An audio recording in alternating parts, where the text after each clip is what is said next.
Baik, kita mulai. Assalamualaikum warahmatullahi wabarakatuh. Selamat pagi semuanya.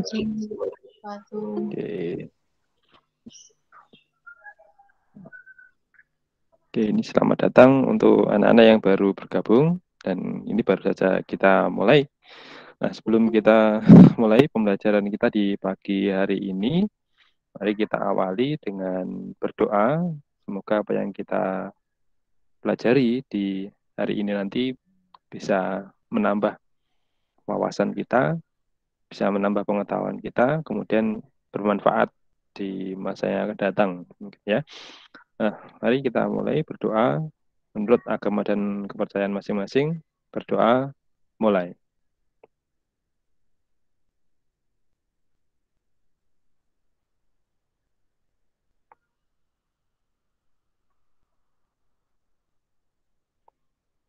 Selesai. Baik, anak-anak semuanya, untuk kesempatan hari ini kita akan membahas tentang atau kita berdiskusi ya, nanti bisa kita sambil berdiskusi gitu, yaitu tentang hakikat fisika. Nah, ini biasanya di semua mapel itu ada gitu ya. Nanti yang biologi juga seperti itu. Biasanya ada sebelum masuk ke materi-materi yang secara spesifik membahas tentang fenomena-fenomena dalam misalkan fisika dalam fisika, maka biasanya diawali dulu dengan yang namanya hakikat fisika gitu. Nah, mungkin dulu di SMP juga pernah dapat seperti itu ya di pertemuan pertama. Di pertemuan pertama mata pelajaran fisika biasanya juga dikenalkan dulu fisika itu apa gitu ya. Nah, cuman nanti saya masih sementara ini mengacu pada buku teks ya. Jadi di apa yang ada di buku, meskipun nanti juga akan saya sampaikan beberapa pandangan tentang apa yang dimaksud dengan fisika gitu ya. Apa yang dimaksud dengan fisika, kemudian di dalamnya apa. Gitu. Nah, ini ada beberapa pandangan. Nah, itu yang saya dapatkan dulu ketika kuliah di UGM. Nah, kemudian tapi nanti juga kita akan ini karena kita juga apa ya istilahnya masih terpaku pada kurikulum yang ada. Jadi kalau seandainya nanti saya menyampaikan mungkin bagaimana pandangan fisikawan yang dari UGM itu terkait dengan apa sebenarnya fisika, mungkin masih berbeda dengan apa ya bisa dikatakan beda dengan kebanyakan penulis buku ya yang diresmikan untuk mungkin kurikulum kita kurikulum K13 ini. Nah, baik. Ini langsung saja kita mulai atau saya tampilkan gitu ya slide-nya.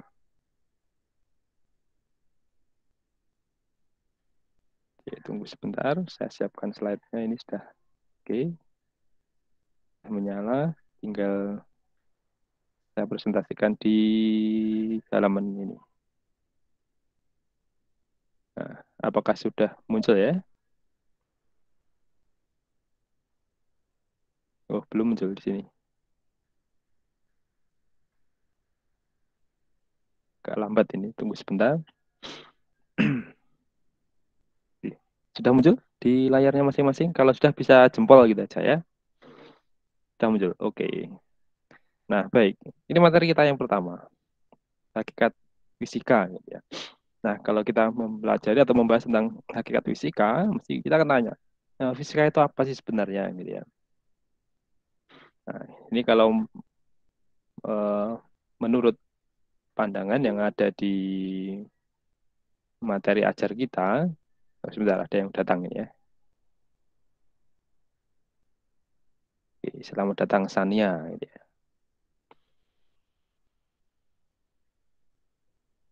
Nah, ini pengertian fisika yang mungkin ini yang banyak di apa ya ditulis di buku-buku. Jadi kalau fisika itu adalah ini. Jadi salah satu cabang sains yang merupakan ilmu pengetahuan yang mempelajari materi dan energi serta interaksi antara keduanya, gitu ya. Jadi ada interaksi antara materi dan energi. Tapi kalau untuk di buku yang lain ada yang mengatakan bahwa ini di materi atau di bahan ajar lain ya, jadi ini fisika, ya, fisika ini adalah upaya. Jadi upaya memahami alam dan ada yang datang ya.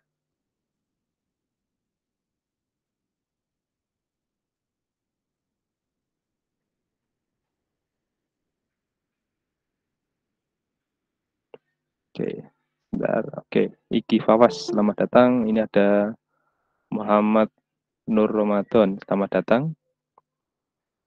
Oke, saya lanjutkan ya. Jadi di ini pandangan dari fisikawan UGM gitu ya, dosen pembimbing saya dulu. Jadi ini, jadi fisika itu upaya memahami alam dan kemudian merumuskannya ya, dan merumuskannya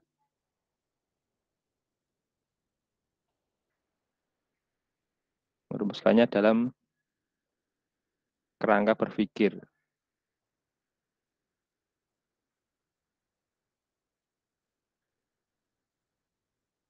dalam kerangka berpikir logis gitu ya. Nah, nanti bisa dalam bentuk teori gitu ya, dan lain sebagainya. Jadi sebenarnya fisika itu ya cara kita untuk memahami alam semesta ini. Jadi yang ada di hadapan kita itu adalah alam semesta. Kemudian dari alam semesta, gejala-gejala yang ada itu barulah kemudian dirumuskan. Bagaimana penjelasan kok bisa terjadi seperti ini. Jadi yang ada itu sebenarnya alam itu sudah ada, sudah diciptakan.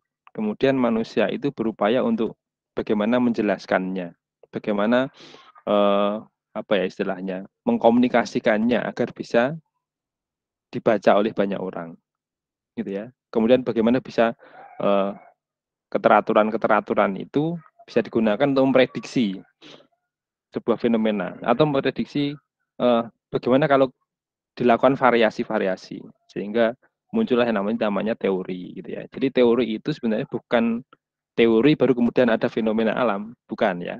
Tapi teori itu adalah sebagai upaya manusia untuk menjelaskan fenomena alam gitu ya.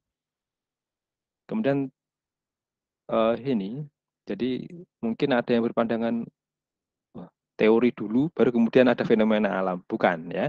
Jadi yang benar itu adalah alam ini sudah ada sebelum para fisikawan hadir, itu sudah ada dengan berbagai macam fenomenanya dan keteraturannya.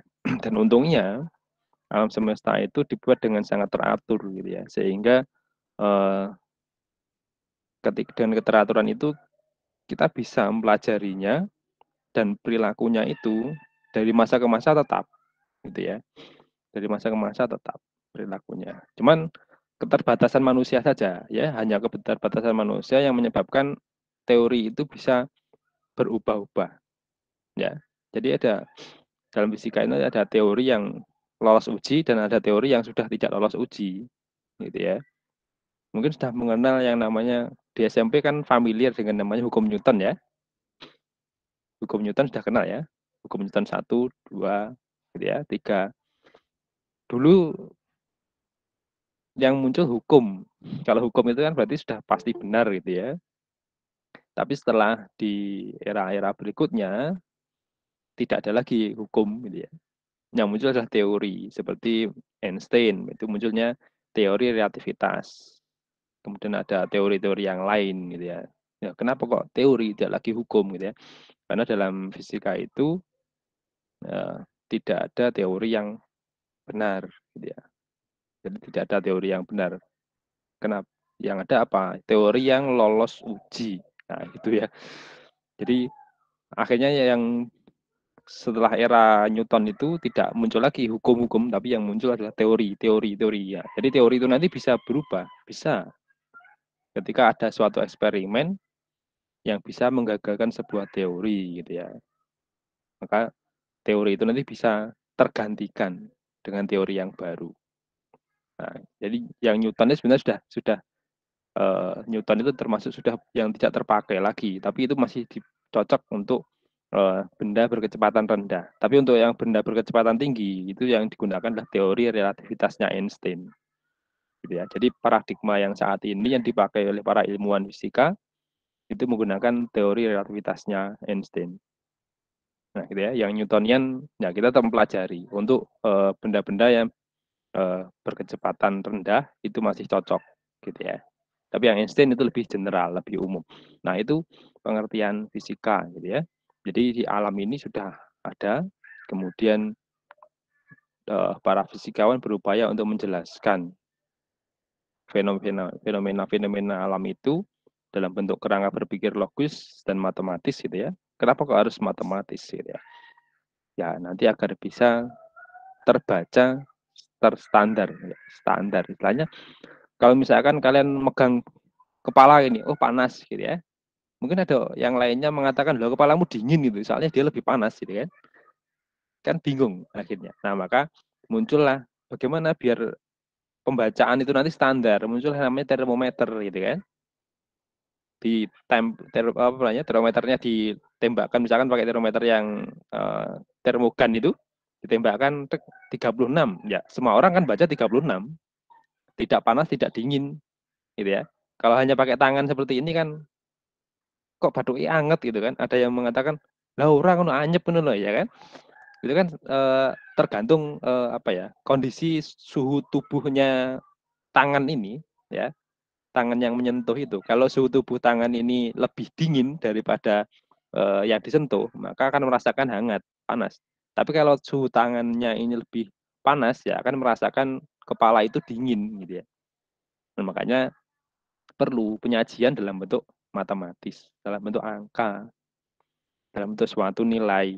Itu tujuannya apa? Biar pembacaannya semuanya sama. Oh, terbaca 36 derajat, 6 misalkan ya, 36,6 derajat Celcius. Maka orang manapun ya bacanya sama gitu ya. Dibaca orang yang sedang yang suhunya lebih tinggi ya bacanya 36 pakai termometer itu gitu kan. Dibaca orang yang suhunya lebih rendah ya bacanya 36, tidak lagi panas atau dingin gitu ya. Itulah perlunya penyajian dalam bentuk matematis. Jadi ini pengertian fisika ya. Jadi nanti kita bisa pakai yang umum yang biasa dibawa ke dituliskan di buku teks itu yang atas ini. Fisika sebagai salah satu cabang ilmu yang pelajari tentang materi dan energi, setelah interaksi di antara keduanya gitu ya. Kan tetapi kalau ada pandangan lain, mungkin ada pandangan seperti itu. Jadi fisika itu sebuah upaya untuk memahami keteraturan alam. Gitu ya. Jadi alam ini sudah teratur, nah keteraturan ini kemudian dipelajari oleh para fisikawan. Nah, apa yang didapatkan saat ini sebenarnya itu uh, masih sangat kecil gitu ya. Yang masih banyak misteri-misteri di alam semesta ini yang belum apa ya, belum terkuak atau belum apa ya, belum terdeteksi atau bahkan belum bisa dijelaskan oleh para fisikawan. Jadi terus ini masih aktif, sangat aktif para fisikawan di kampus-kampus itu meneliti gitu ya, dari berbagai macam bidangnya. Nah, fisikawan nanti ada berbagai macam disiplinnya, ada yang fokus ke fisika matematik, ada yang fokus ke fisika material, ada yang fokus ke astronomi dan kosmologi gitu ya. Ada yang fokus ke mungkin ke laser gitu ya, sebagainya. Ada banyak sekali. Ada yang komputasi dan sebagainya. Banyak sekali ya. Nanti kalau ketika kalian kuliah mengambil fisika murni ataupun mata kuliah lain atau misalkan jurusan lain, biologi ada biologi pendidikan, ada yang murni gitu ya, ada yang biologi. Gitu. Kan nanti juga terbagi berbagai macam bidang ya. Jadi ada konsentrasi-konsentrasi khusus. Itu. Kemudian kita lanjutkan gitu ya. Lanjutkan di slide berikutnya. Nah, kemudian hakikat fisika, nanti ada 3. Fisika sebagai produk, kemudian ada yang proses dulu juga nggak apa-apa, kemudian fisika sebagai sikap gitu ya. Jadi ada produk, sikap, dan proses. Jadi hakikatnya fisika nanti ada 3 ini. Lalu apa yang dimaksud dengan fisika sebagai produk? Nah, untuk fisika sebagai produk, maka yang dimaksud fisika dalam ini adalah kumpulan ya, kumpulan pengetahuan yang dapat berupa fakta. Ya, fakta yang ada di sekitar kita. Kalau benda kita lepaskan, ya dia akan jatuh gitu ya. Faktanya seperti itu gitu kan. Kemudian konsep, ada prinsip, kemudian ada hukum gitu ya, ada rumus, ada teori dan model gitu ya.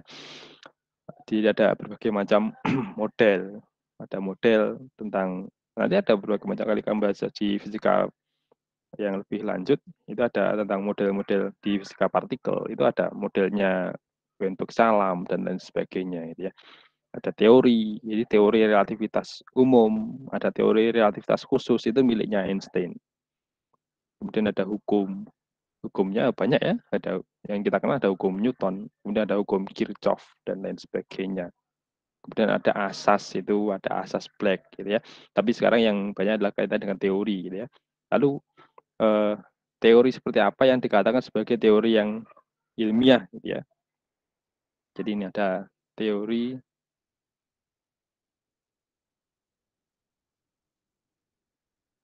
yang ilmiah.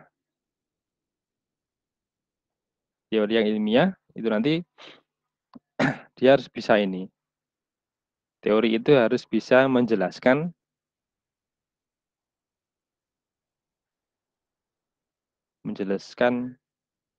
fenomena alam. Kemudian yang kedua, bisa memprediksi.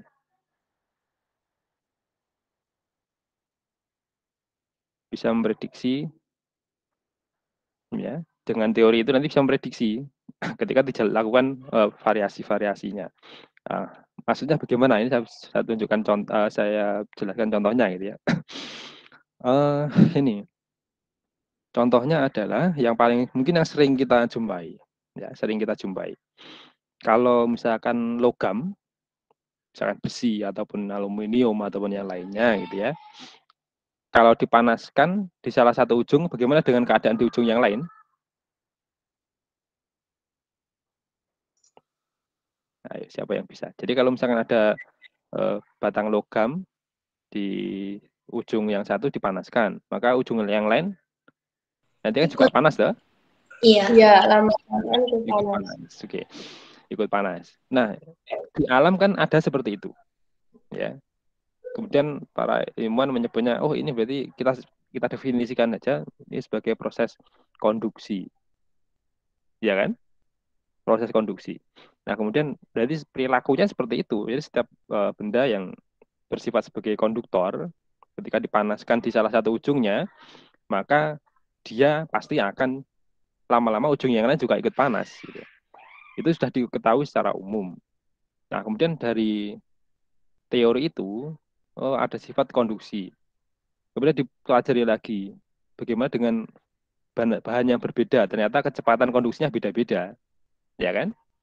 Sehingga nanti, oh kalau begitu kalau kita perlu untuk membuat produk alat masak, maka kita perlu bahan yang mudah untuk panas gitu ya. Penghantaran panasnya bagus. Nah, maka kalian akan menemukan berbagai macam bahan yang digunakan untuk alat masak. Panci gitu kan. Ada yang aluminium, mungkin ada bahan campuran material material logam yang kemudian yang bisa disebut teflon itu ya. Kemudian ada pelapisnya. Kemudian loh, kenapa kok gagangnya itu dibuat dari bahan isolator? Iya kan? Oh, ternyata selain ada konduktor, ada bahan yang namanya isolator.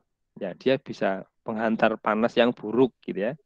Makanya kemudian dari teori itu berarti ada bahan yang bisa mengantarkan panas, ada bahan yang penghantar panas yang buruk atau dia tidak bisa mengantarkan panas. Makanya ketika dengan teori itu digunakan untuk memprediksi atau digunakan untuk kemudian membuat produk yang kemudian bisa melindungi atau kemudian ketika dimanfaatkan oleh manusia itu bisa aman. Nah, jadi teori itu bisa digunakan untuk memprediksi gini. Jadi misalkan membuat panci, berarti panci nanti kalau ini dipanaskan, maka seluruh bagiannya menjadi panas. Nah, padahal ini nanti harus dipegang untuk mengangkat masakan misalkan. Maka ini pegangannya dibuat dari bahan isolator. Kalau kalian misalkan di rumah punya teflon, itu kan bahannya di pegangannya kan beda dengan bahan yang tempat meletakkan masakannya itu kan ya. Nah, itulah yang kemudian sebenarnya teori itu dikatakan teori ilmiah kaitannya dengan penghantaran panas. Jadi dia bisa menjelaskan sebuah fenomena, kemudian dari teori itu bisa juga untuk memprediksi. Kalau begitu, itu nanti bisa digunakan untuk menyelesaikan masalah manusia, untuk membuat teknologi dan lain sebagainya, gitu ya. Nah, itulah yang dikatakan sebagai teori ilmiah. Kalau misalkan teori-teori, kalau misalkan kalian kan memunculkan sebuah teori gitu ya, misalkan memunculkan sebuah teori, maka teori kalian harus bisa dikatakan ilmiah jika berlaku itu. Ya, jadi saya misalkan membuat dugaan gitu ya, tesis. Kalau siswa SMA 2 itu mesti pinter-pinter gitu. Misalkan itu mesti semuanya bisa juara, semuanya bisa masuk perguruan tinggi negeri, misal itu kan. Itu kan sebuah dugaan. Apakah dugaan itu benar, maka nanti harus diuji. Ya, diuji. Nah, dengan apa? Ya berarti harus mencari data. Nanti ketika lulus itu apakah semuanya bisa masuk? Apakah semuanya bisa diterima di perguruan tinggi negeri dan sebagainya gitu ya. Nah, jadi kalau misalkan teori itu nanti bisa memprediksi, kemudian dengan perlakuannya bisa membantu menyelesaikan masalah itu, jadi maka teori itu nanti dikatakan sebagai teori ilmiah. Gitu ya. Tapi kalau tidak bisa memprediksi, hanya bisa menjelaskan suatu keadaan tertentu, tapi tidak bisa digunakan untuk memprediksi bagaimana kalau perlakuannya seperti ini, gitu ya. Maka nanti itu bukan teori ilmiah. Ya. Oke. Jadi syarat untuk teori dikatakan teori ilmiah itu nanti itu bisa memprediksi, ya, bisa menjelaskan sebuah fenomena. Kemudian dari teori itu bisa digunakan untuk memprediksi, gitu ya. Jadi misalkan seperti ini. Contoh lagi, kalian menjatuhkan benda dari ketinggian 1 meter. Oh, berarti ternyata ketika sampai di tanah kecepatannya sekian, gitu ya. Maka nanti teori itu kan harus, kalau misalkan kita nanti sudah membahas tentang gerak jatuh bebas, maka dari ketinggian semakin tinggi, maka kecepatan di lantai kan semakin tinggi, gitu ya. Maka eh, teori tentang gerak jatuh bebas itu nanti sudah dikatakan sebagai teori ilmiah. Jadi dia bisa memprediksi. Jadi kalau misalkan ketinggiannya sekian, ya kecepatan nanti akan sekian. Kalau ketinggiannya asalnya semakin tinggi, kecepatan ketika di lantai juga akan semakin tinggi. Kemudian dicocokkan dengan hasil eksperimen dan pengukuran menggunakan misalnya dengan alat gitu ya. Nah, di sekolah kita kemarin kedatangan alat semester lalu ya, semester lalu kedatangan alat untuk menguji gerak jatuh bebas. Nanti dari situ kita bisa apa namanya menghitung berapa percepatan gravitasi dan lain sebagainya menggunakan sensor ya. Jadi sensor berapa waktu ketinggian sekian sampai sekian nanti waktunya untuk sampai jatuh dari sensor 1 ke sensor 2 itu berapa. Itu bisa. Saya juga membuat alat ini gerak jatuh bebas itu juga sempat membuat gitu ya. Jadi aplikasi robotika, jadi robotika untuk alat eksperimen. Jadi saya sudah membuat juga alat gerak jatuh bebas. Jadi nanti bisa memprediksi dari situ bisa mengukur waktunya, waktu jatuh gitu ya. Tapi untuk ketinggiannya ketinggian tertentu, belum bisa untuk yang ketinggian besar gitu ya. Nah, itu. Nah, ini adalah kaitannya dengan teori ilmiah. Kemudian saya lanjutkan, atau mungkin ada pertanyaan silahkan. Kalau tidak ada, saya lanjutkan. Kemudian ini ya, akhirnya tadi kan fisika sebagai produk, sekarang fisika sebagai proses. Jadi semua jenis produk yang dihasilkan, jadi setelah mempelajari gejala alam gitu ya. Jadi alam itu sudah ada, sudah diciptakan dengan keteraturannya. Kemudian kita mempelajari gejala alam itu sehingga muncul produk-produk tadi. Ada teori, ada hukum dan lain sebagainya itu. Ya, sebenarnya teori dan sebagainya itulah untuk menjelaskan fenomena alam.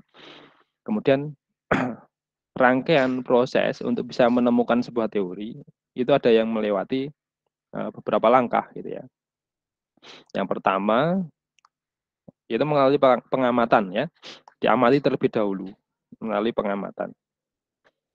Jadi mengamati, oh ada benda jatuh, ternyata semakin lama kecepatannya semakin tinggi. Kemudian oh ada benda kalau dipanaskan di salah satu ujungnya ternyata ujungnya juga ikut panas. Tapi ada benda lain yang tidak, itu sangat lambat sekali gitu ya. Kemudian ada yang oh benda kalau dipanaskan ternyata suhunya mengalami kenaikan. Kemudian dia bisa berubah wujud. Nah, itu mengalami pengamatan. Baru kemudian perumusan masalah. Jadi langkah-langkahnya pengamatan, kemudian melakukan perumusan masalah. Kira-kira bagaimana masalah apa yang harus akan diselesaikan dengan pengamatan itu. Lalu menyusun hipotesis. Hipotesis berarti dugaan. Misalnya dugaannya misalkan seperti ini. Oh, benda ini dipanaskan dia mengalami apa ya? Kenaikan suhu di semua bagiannya secara merata. Kemudian disusun sebuah dugaan berarti untuk benda-benda yang tersusun dari bahan ini itu bersifat sebagai konduktor. Nah, maka nanti kemudian diuji. Nah, itu dugaan ya. Setelah itu dilakukan eksperimen, pengujian. Apakah benar bahan-bahan dari komponen misalkan susunan dari atom-atom ini nanti akan bersifat sebagai konduktor yang baik. Nah, maka diuji melalui eksperimen. Nah, kemudian baru dianalisis datanya. Dari data itu nanti kemudian diambillah suatu kesimpulan ya dari dugaan ini tadi, dari hipotesis ini. Ya. Jadi dari hipotesis ini, di hipotesis itu kemudian dilakukan eksperimen, ya, eksperimen. Dan ini tentu saja dengan melalui langkah-langkah eksperimen yang baku. Nah, hasil dari eksperimen itu kan berupa data, berupa angka-angka, kemudian nanti analisis. Ini ya, pemrosesan. Ini proses pengolahan. Pengolahan data hasil eksperimen. Nah, baru kemudian dari hasil ini disimpulkan apakah hipotesis itu sesuai dengan ini ya, sesuai dengan hasil eksperimen atau tidak. Apakah hipotesis atau dugaan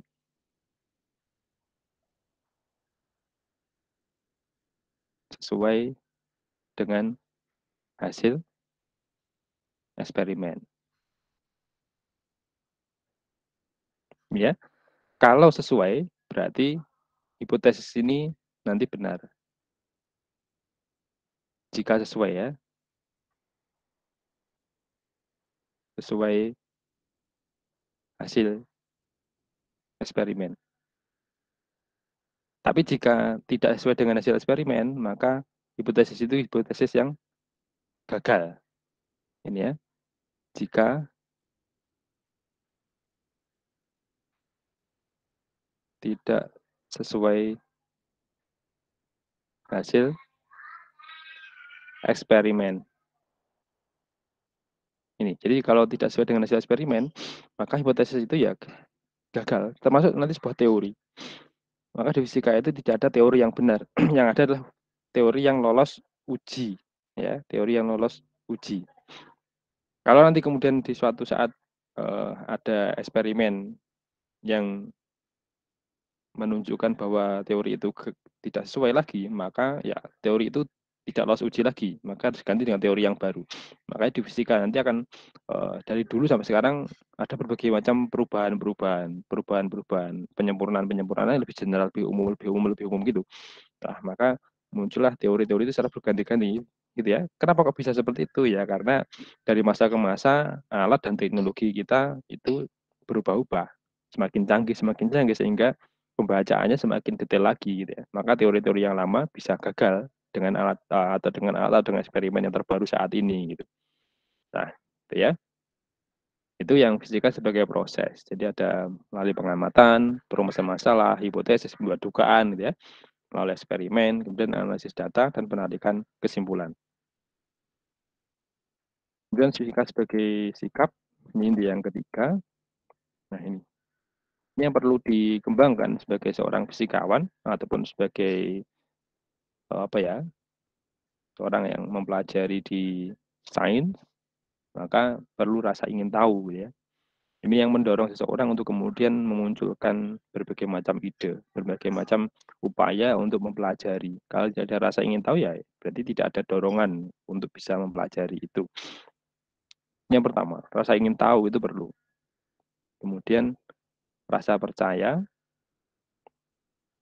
Nah, kemudian kreatif. Nah, kreativitas itu untuk apa? Untuk merangkai gitu ya, untuk membuat sebuah susunan atau membuat rancangan-rancangan eksperimen dan lain sebagainya.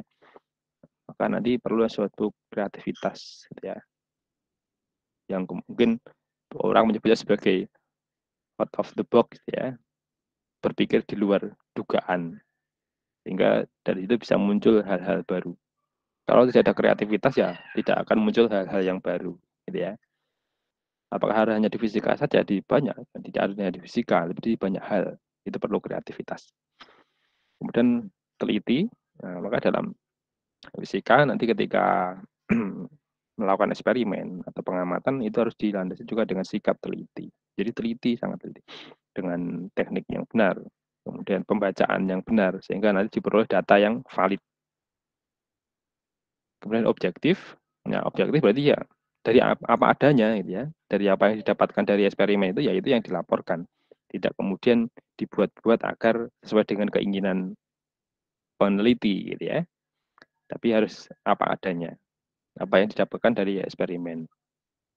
Kemudian jujur, nah ini ya objektif nanti berkaitan dengan jujur juga. Jadi ketika melaporkan, misalkan nanti ketika kalian kita sudah berkesempatan tatap muka di sekolah, kemudian praktikum, ya maka nanti lakukan dengan benar dan jujur. Apa yang dilaporkan adalah apa yang didapatkan ketika melakukan pengukuran, gitu ya.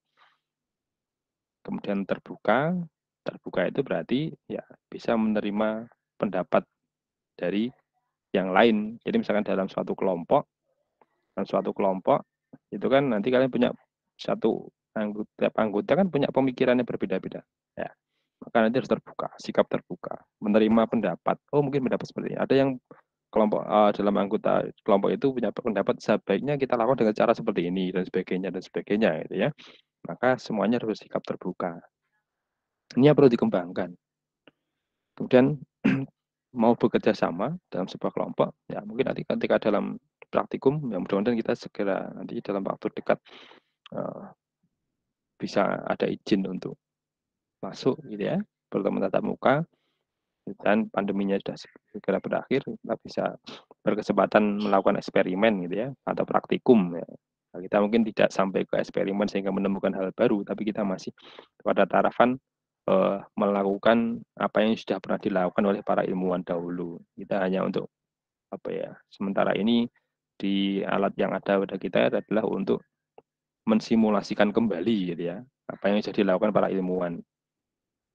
Kemudian terakhir, nah kita mau mendengarkan pendapat orang lain gitu ya. Jadi mungkin nanti dari hasil yang kalian dapatkan dikomentari oleh Bapak Ibu guru gitu ya. Maka ya kita bisa mendengar pendapat lain. Mungkin dikomentari dari teman kelompok yang lain gitu ya. Maka harus semua diterima, kemudian dicoba dianalisa kembali apakah pendapat dari orang lain itu atau pendapat dari kelompok lain itu bisa untuk menjadikan hasil kita lebih baik atau tidak. Gitu ya. Itu bisa sebagai sikap. Kemudian ya, hal yang penting dalam pembelajaran fisika atau dalam fisika itu adalah eksperimen atau praktek gitu ya. Eksperimen atau penelitian gitu ya. Penelitian. Jadi kalau sudah nanti kalian kuliah, maka eksperimen itu adalah yang penting. Kemudian ada variabel dalam eksperimen. Ini ada tiga jenis variabel ini ya. 3 jenis variabel. Nah, ini meliputi ada variabel bebas. Variabel bebas itu berarti variabel yang dapat diubah-ubah. Ini ya, dapat diubah-ubah. Dapat diubah-ubah nilainya. oleh peneliti. Kemudian yang kedua ada variabel terikat. Variabel terikat itu berarti dalam suatu penelitian adalah ini variabel yang diteliti atau yang sedang dicari. Yang perubahannya itu nanti bergantung pada variabel bebas ini.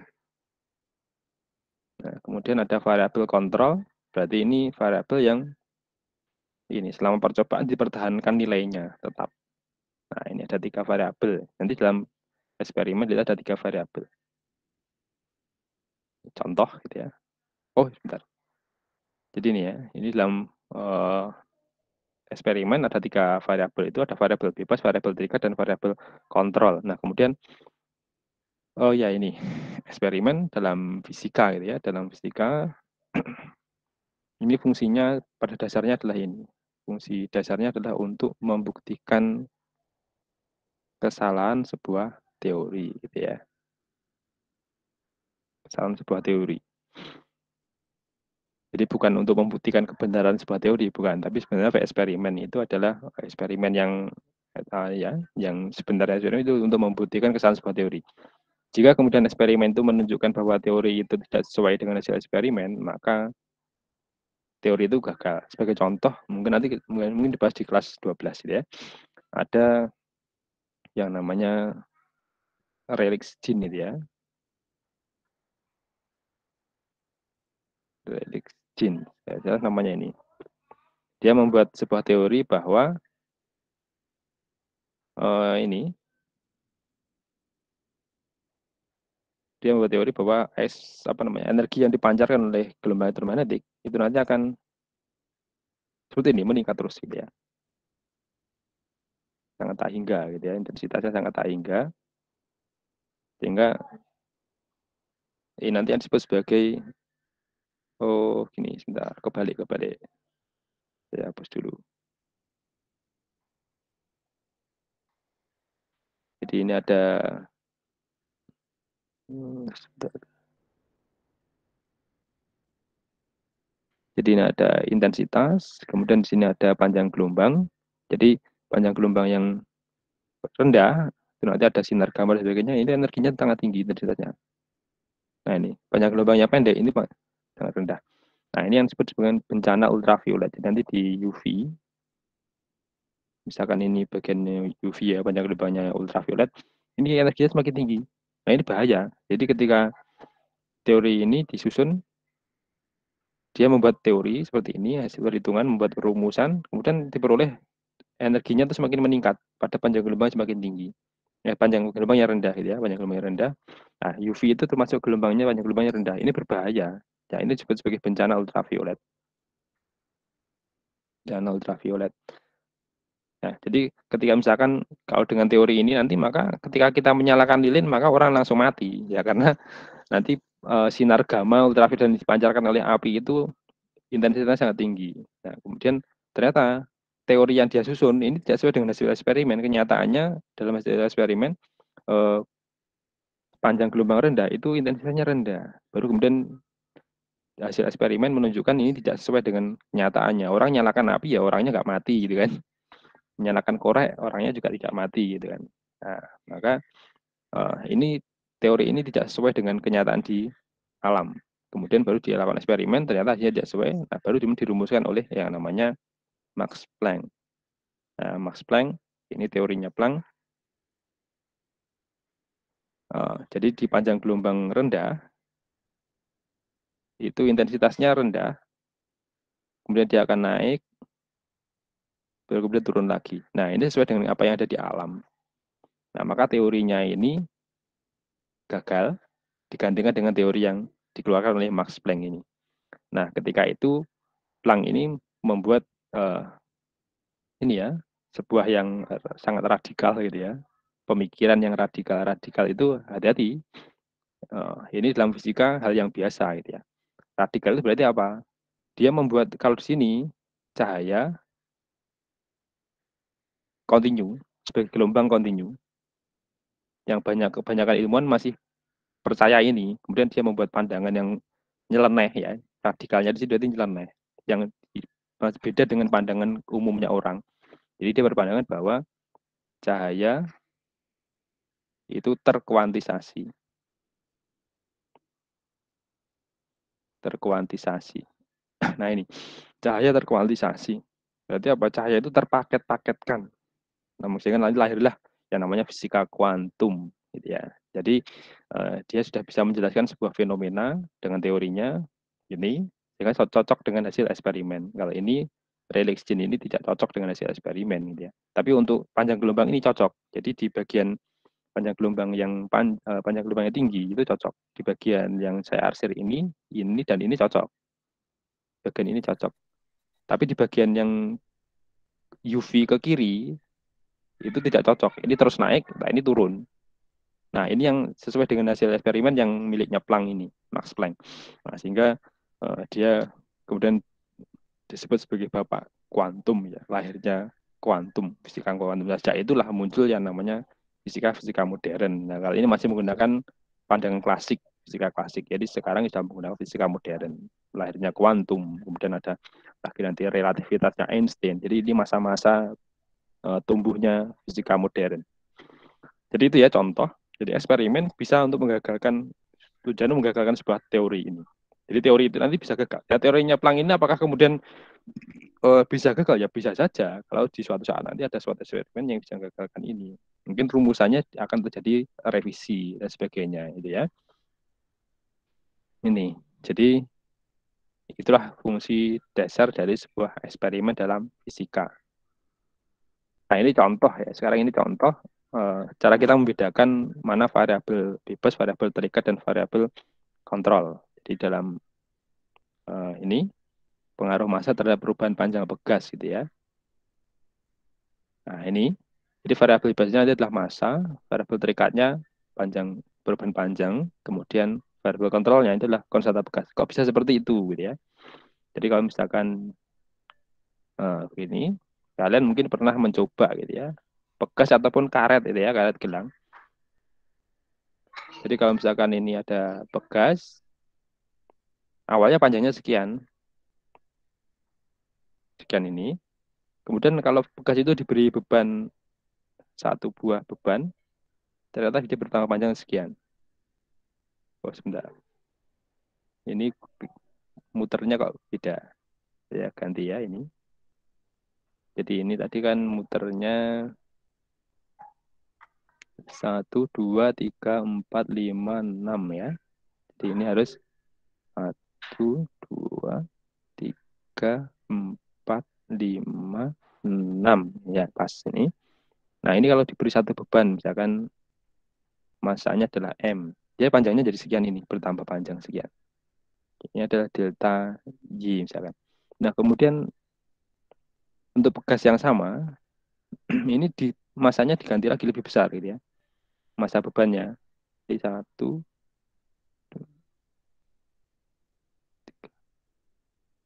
Nah ini. Jadi ketika masanya ini 2M, ternyata perubahan panjangnya ini delta Y aksen gitu ya. Nah, berarti ini kan eh, variabel bebasnya apa? Variabel bebas itu kan yang diubah-ubah,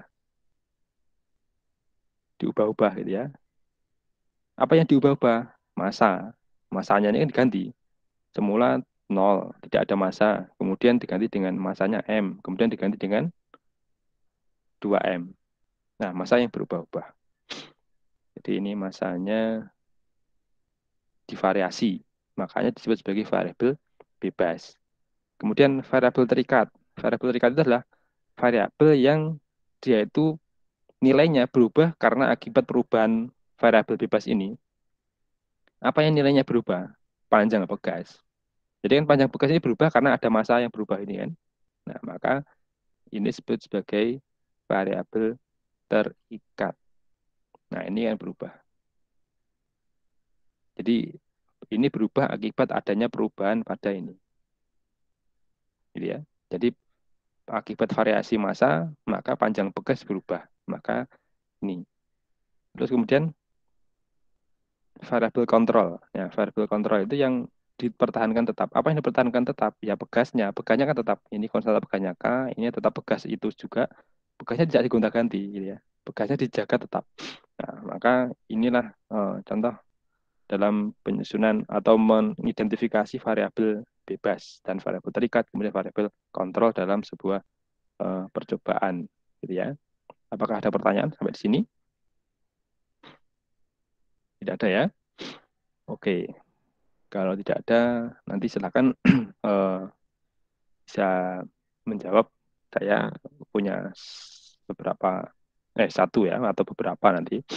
Silakan nanti bisa menjawab. Untuk yang menjawab nanti sebutkan nama dan nomor absennya. Nanti yang bisa menjawab, saya beri poin 1, ya. Ada poinnya ketika misalkan menjawab, oh ada pertanyaan, menjawab, ada saya beri poin. Kalau benar 1, loh Pak, kalau menjawab salah bagaimana? Ya saya beri poin, tetap saya beri poin, tapi tidak 1 gitu ya. Ya nanti itu dikumpulkan, nanti akan, ya, nanti data poin itu akan saya rekap di Google Spreadsheet. Nanti akan saya kirimkan ke kalian, kalian bisa melihat berapa poin yang sudah kalian kumpulkan gitu ya. Nanti bisa dicek. Nah, ini masih oke. Okay. Oh, sekarang ini saya punya seperti ini. Silakan nanti coba. Nanti sebutkan variabel ini ya, variabel terikat dan variabel bebas, variabel kontrol.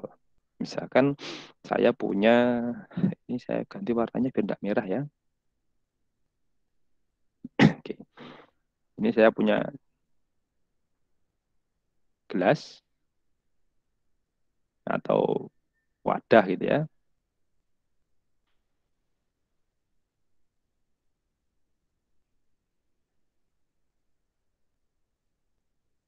Saya punya 3 wadah. Anggap saja ini sebuah praktikum ya. Nah, kita belum bisa menyelenggarakan di lab. Nah, sebuah wadah itu diisi dengan air. Kira diisi air misalkan ya. Diisi air. Nah, ini gelasnya atau wadahnya ini identik. Diisi air dengan ini volume yang sama. Ini ada V1, V2, kemudian V3. Ini ya. Jadi di sini ada V1 sama dengan V2 sama dengan V3. Nah, kemudian setiap wadah ini dipanaskan, diberi api.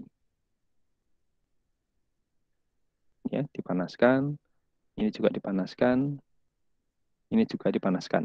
Waktu pemanasannya T1 ini dipanaskan selama 10 menit.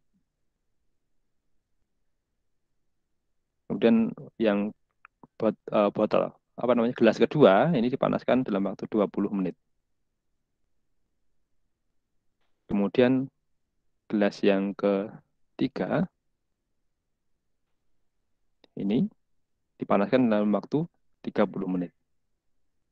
Nah, setiap akhir pemanasan ini dicatat berapakah kenaikan suhunya delta T1, kemudian delta T2, ada delta T3 kenaikan suhunya. Nah, dari ilustrasi itu, di sini kan ada 3 besaran toh?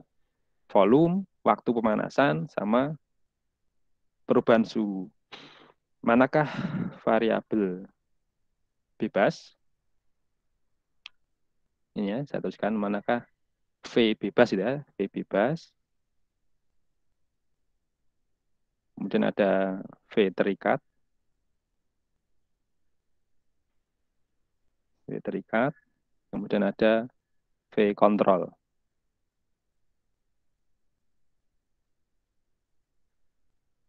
Oke, siapa yang bisa menjawab? Jadi saya punya 3 buah wadah, semuanya saya isi dengan air. Ya, semuanya diisi dengan air. Volume airnya sama. Ya, volume air sama. Kemudian masing-masing wadah itu dipanaskan, tetapi lamanya pemanasan, kayak masak itu ini nggak sama. Yang satu dipanaskan di atas api selama 10 menit, yang kedua dipanaskan di api selama 20 menit, yang ketiga dipanaskan di api selama 30 menit. Nah, setiap akhir pemanasan itu dicatat suhunya, perubahan suhunya. Yang semula misalkan suhu awalnya semuanya sama ya. Suhu awalnya semua sama, suhu ruang misalkan 27 derajat gitu ya. Kemudian dipanaskan. Ya, dicatat. Dicatat perubahan suhunya. Nah, kira-kira siapa yang bisa ini?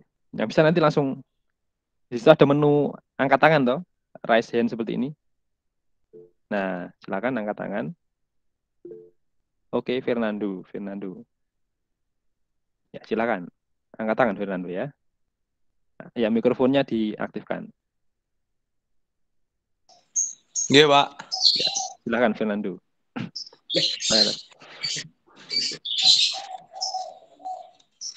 Variabel bebasnya apa?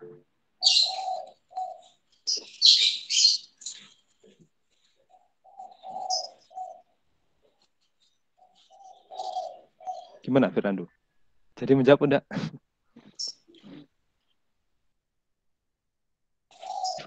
Variabel bebas tadi kan yang apa? Yang nilainya bisa diubah-ubah. Yang nilainya berbeda-beda. Ayo, Pin atau aku beri pancingan. Yang nilainya berbeda-beda. Yang divariasi. Kalau variabel terikat, akibat dari perubahan itu tadi. Kalau variabel kontrol, berarti yang nilainya dijaga tetap atau nilainya dijaga sama. Ayo, siapa yang bisa?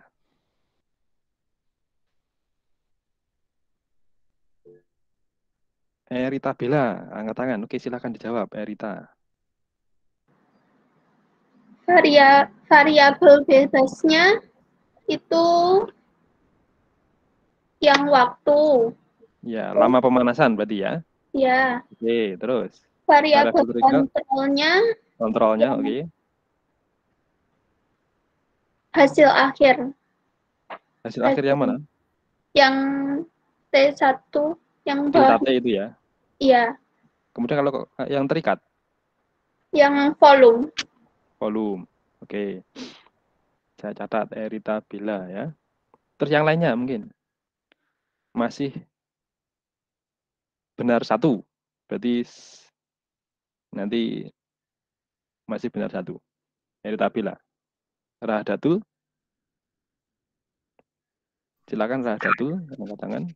Itu sudah angkat tangan. Untuk variabel bebasnya itu delta T. Untuk variabel terikatnya volume. Untuk delta untuk variabel api atau variabel bebas tadi apa? Delta T atau pemanasannya waktunya itu, Pak. Waktu T-nya ya atau suhunya? Iya.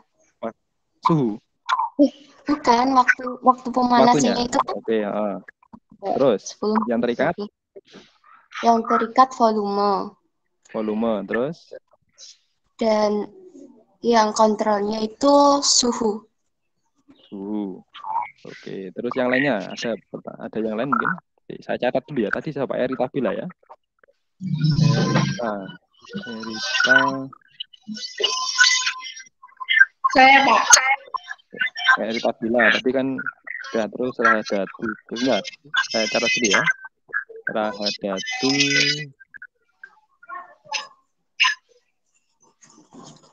Oke, sekarang siapa lagi yang mau menjawab? Saya, Pak. Nama. Laila Okta. Laila Okta. Oke, Laila Okta silakan. Yang variabel bebasnya waktu. Waktu pemanasan. Ya. Yang variabel terikatnya delta T1 itu. Yang suhu ya. Perubahan suhu. Oke, terus. Terus yang variabel kontrolnya volume. Volume. Oke, benar. Jadi poin 1 ya. Jadi oke, nanti yang Erita Bella 0,5, Rahadatul 0,5 ya. Tak apa ya. Oke, dikumpulkan nanti lama-lama kan banyak. Oke, Laila, saya catat dulu Laila Okta. Laila Okta. nomor absen berapa ya? Laila itu 20 ya. Ini poin 1 untuk hari ini. Oke, jadi dalam hal ini variabel bebas berarti kan yang nilainya divariasi. Yang bervariasi apa? Waktunya, waktu pemanasan. Ini sebagai V bebas. Nah, akibat dari variasi ini nanti kan ada perubahan toh. Perubahannya apa? Yang berubah-ubah ini adalah variabel terikat. Dia dikatakan terikat karena apa? Ini hasilnya ini kan tergantung dari variabel bebas ini toh. Kalau misalkan 10 menit dia perubahan suhunya misalkan 20 derajat. Kalau ini perubahan suhunya misalkan 40 derajat. Yang ini misalkan perubahannya adalah 60 derajat. Gitu ya, misal ya. Jadi kan ini diakibatkan dari adanya ini. Nah, ini. Jadi kemudian yang paling mudah lagi untuk variable control, jadi yang nilainya tetap. Nah ini, jadi ini sebagai variable control. Jadi benar yang Lailatul Okta, Laila Oka tadi ya. Oke. Satu lagi ya, punya kesempatan satu lagi. Dengan ilustrasi yang hampir sama ya. Jadi saya punya 3 wadah tadi, gelas.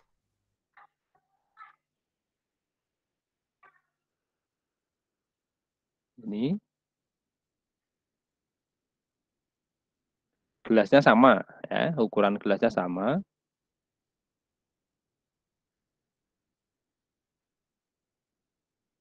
Kemudian diisi air. Ini sepertiga, setengah bagian, ini penuh. Airnya penuh. Jadi V1, V2, ini ya. V1 lebih kecil daripada V2, lebih kecil daripada V3. Kemudian dipanaskan. Semuanya dipanaskan dengan api. T1 dipanaskan selama 20 menit. T2 ini juga 20 menit. T3 ini 20 menit. Kemudian dicatat delta T1, perubahan suhunya. Oh, ini bukan T kecil ya, T besar. Nah, T kecil biasanya untuk waktu. Delta T1, kemudian ini delta T2, ini dicatat delta T3. Nah, pertanyaannya adalah, manakah variabel bebas, kemudian V, oh, ada yang angkat tangan ya, suaranya tadi, sebentar. Sebutkan namanya, sampai saya ingat-ingat, variabel. Siapa namanya? Laila Oka. Laila Okta. Ganti liane sih. Oke. Gak apa-apa ya, ganti yang lainnya dulu ya. Ya, Pak. Oke, tapi sudah tercatat aktif. Bagus ya. Ayo yang lainnya. Nah ini, Eritabila. Yang lainnya apakah ada? Nanti kalau nggak ada berarti baru saya kembalikan ke tadi. Eritabila raise hand. Nggak ada? Oke, kalau nggak ada ini. Berarti saya beri kesempatan Eritabila dan Laila Okta. Laila Okta, coba variabel terikatnya apa? Variabel terikatnya delta T. Ya, perubahan suhu. Variabel bebasnya volume. Variabel kontrolnya waktu. Eritabila sekarang.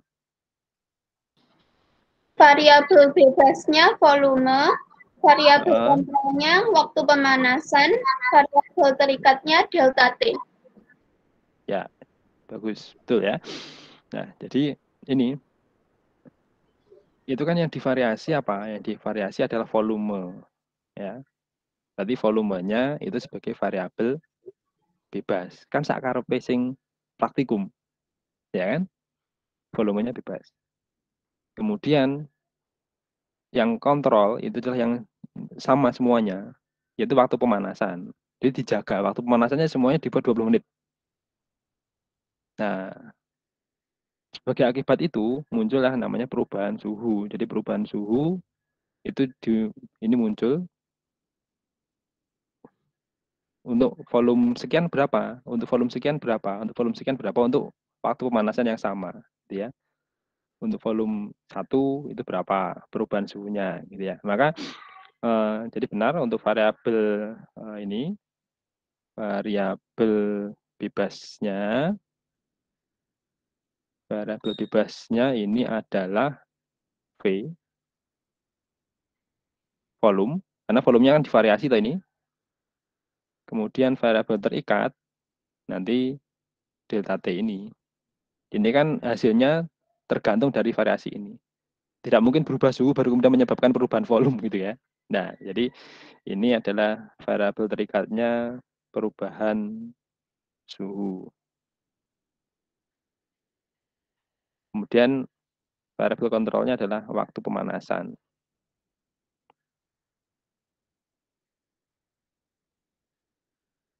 Oke, waktu pemanasan. Baik, itu yang bisa disampaikan untuk pada kesempatan hari ini ya. Jadi ini saya catat dulu. Tadi ada Laila Okta, ini sudah terkumpul 2 poin. Kemudian tadi siapa yang satunya tadi ya? Erita Bella ya. Erita Bella ketambahan 1 poin. Oke.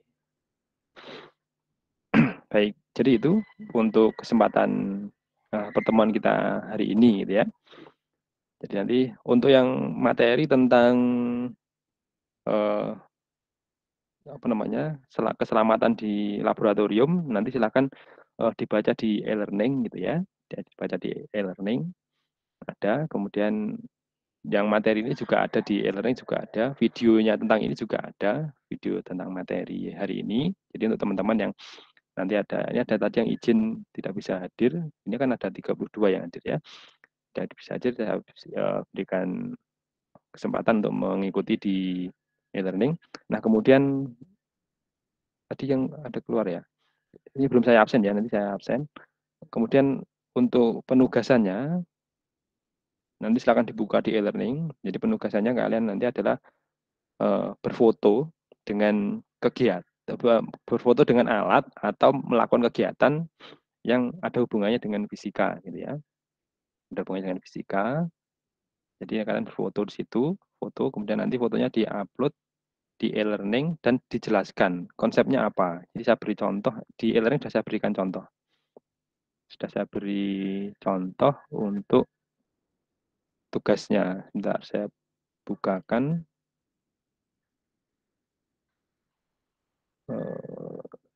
Ya, di e-learning.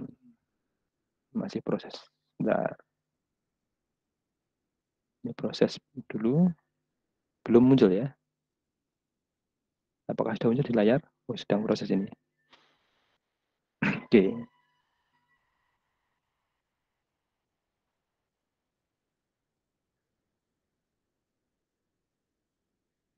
Nah, ini saya berikan,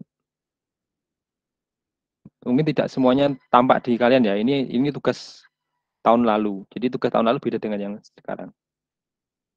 Nah, tugasnya nanti yang ini kalian. Jadi ini saya beri contoh. Ini kan saya sedang membuka, mau melepas ban itu ya. Kemudian difoto. Nah, kemudian ini foto kegiatan saya. Dan menjelaskan hubungannya dengan fisika apa. Kenapa saya pakai kunci pas ini yang bisa dipanjangkan dan bisa dipendekkan.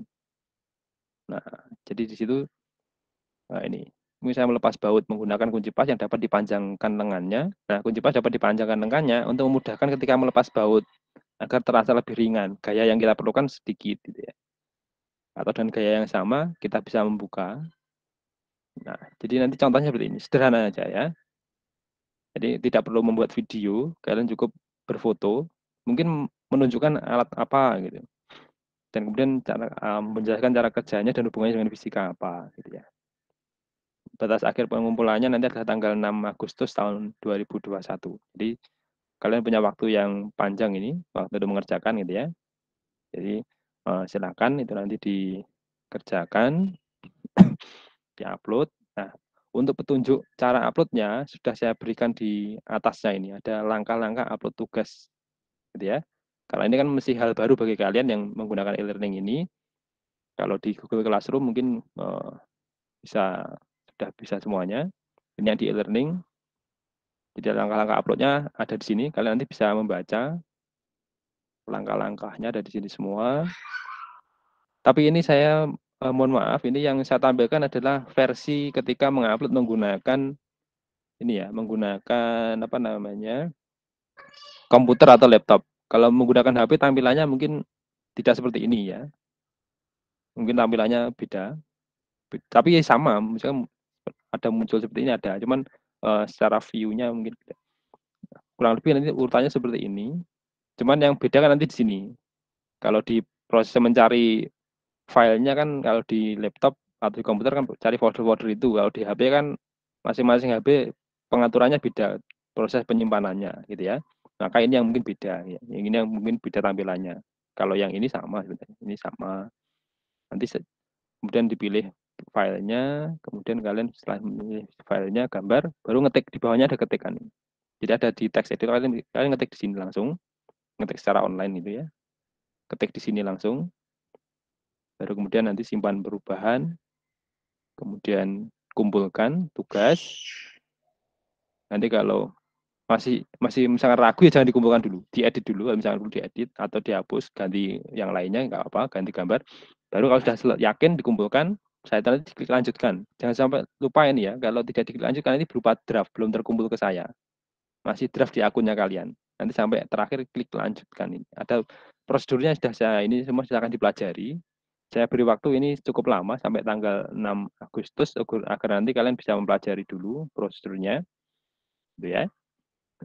Gitu. Untuk minggu depan kita masuk ke bab yang baru. Tapi untuk ulangan harian hakikat fisika mungkin tidak minggu depan ya. Setelah tugas ini selesai dulu, baru mungkin 2 minggu lagi lah ya untuk ulangannya. Jadi hakikat fisika tidak banyak yang disampaikan, cukup itu. Tugasnya satu saja. Jadi yang sudah aktif menjawab sudah saya catat semuanya. Sekarang tinggal saya presensi ya, kehadiran. Presensi kehadiran sebenarnya kalian juga bisa mengisi secara otomatis, tinggal diklik presensi nanti otomatis akan terisi ya. Tapi ini karena saya untuk mendeteksi yang ikut Google Meet hari ini siapa, ini saya absensikan, absensinya saya isikan. Oke. Ini kelas IPA 3. Nah, IPA 3 sudah ada yang mengisi ini. Jadi kalau ada seperti ini sudah ada yang mengisi ya. Jadi. Oke, ini jadi saya absen satu persatu. Oh, Abel sudah mengisi ya. Abel sudah mengisi. Oke, bagus sekali. Oke, presensi mandiri. Oke. Tapi ini saya catat sebagai ikut Google Meet. Kemudian Bella Rizky, oke, sudah absen. Adundra, Adela ada. Adundra ada. Oke. Anastasia, ini ada. Kemudian Andita, Arjuna, ada. Pilihan tidak hadir ya. Ebi, Erita Bella, oke. 2 poin. Erita tadi 1,5 ya. 1,5. Kemudian ini ada Fasa. Atia, Fernando, Figur ada.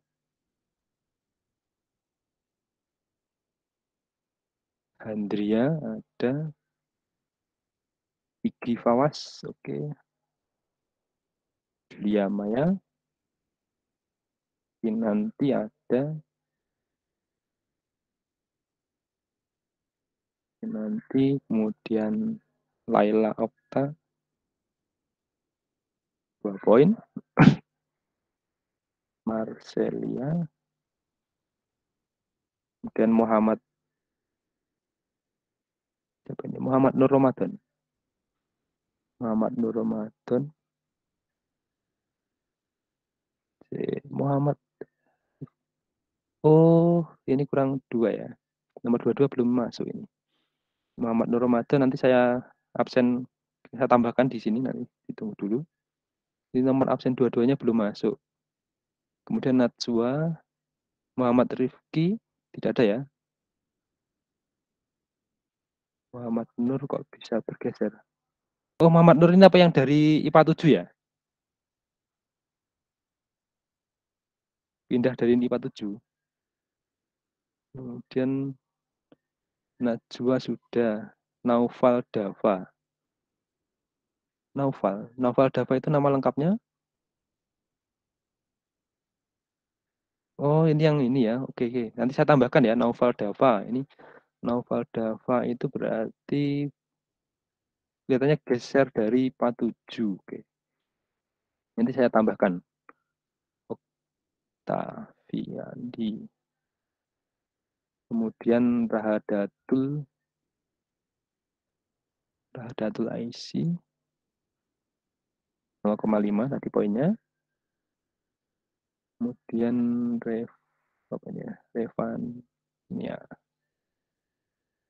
Revania dulu, Ridho Ahmad. Kemudian Rizal, terus Rizuna, Saifullah bin Nasyar ada,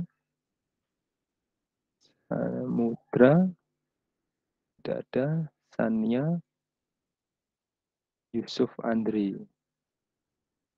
Oke, saya simpan. Nanti yang siapa lagi? Naufal sama Nur. Oke. Tunggu sebentar. Setelah ini silakan semua kamera dinyalakan dulu semuanya. Saya ambil ya, foto bersama ya. Oke. Pasang pose yang sebaik-baiknya. Ayo kameranya dinyalakan semua. Ya. Oke. Ini foto bersama. Siap-siap. Sania. Iki Fawas. Belum nyala. Oke. Gak apa-apa. Kita seadanya dulu. Iki Fawas. Oke. 1, 2, 3.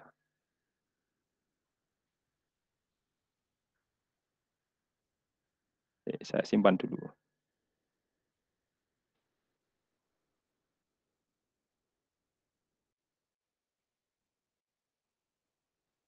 Oke. Sudah ya.